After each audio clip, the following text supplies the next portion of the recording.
হেই people, কথায় আছে না রথ টানলেই দুর্গা আসে। তাই আজকে সকালের আকাশটাকে দেখে সেরকমই মনে হচ্ছিল।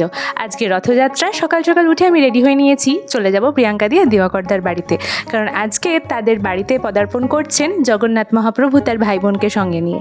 প্রথমে গেছিল একটু মিষ্টি নিতে। আজকের দিনে মিষ্টি পাওয়াটা বেশ চাপ, তাও পেয়েই গেছিলাম। বাড়িতে ঢুকেই দেখতে পেলাম দিবাকরদা বাইরে থেকে ঢুকছে, আর গোলু বাবার তখন চলছে ব্রেকফাস্ট পর্ব। এই যে জগন্নাথ, বলরাম এবং সুভদ্রা তৈরি হয়ে রয়েছেন তাদের অভিষেকের জন্য। এদিকে এই বাড়ির কর্তা বাবা একদম সুন্দর করে রেডি হয়ে গেছেন। এত লোকজন পুজোর প্রস্তুতি দেখে তার আজকে ভারী আনন্দ হয়েছে। ওদিকে জগন্নাথ মহাপ্রভু অভিষেকের পর তৈরি হচ্ছেন তার সিংহাসনে বিরাজ করবেন বলে। জগন্নাথ প্রভুর পরে তার ভাই বোনেরাও তৈরি হলেন এক এক করে, এবং তারপরে ছিলেন ছোট্ট গোপাল এবং শ্রী লক্ষ্মী দেবী। সকাল থেকে আমার উপোস ছিল, আর স্নান সেরে শুদ্ধ বস্ত্রেই গেছিলাম, তাই হাতে হাতে একটু জোগাড়ে সাহায্য করছিলাম। এরপর পুজো তো সম্পন্ন হলো, আরতি হলো, এবং সবার মাঝখানে সবথেকে বেশি মজা করেছেন আমাদের গোল্লা বাবা। একে একে আরতি হয়ে গিয়ে পুজো কমপ্লিট হয়ে যাওয়ার পরে শুরু হলো হোম পর্ব।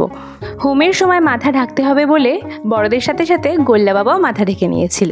হোম পর্বের পর এখন আমি একটু মজা করছিলাম দিবাকরদার সাথে।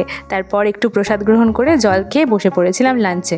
যদিও তখন 4টে বেজে গেছে, তাড়াতাড়ি করে বাড়ি এসেছিলাম কারণ এই দিনকে ছিল ক্লাস। ব্যাস এটুকুই। জয় জগন্নাথ।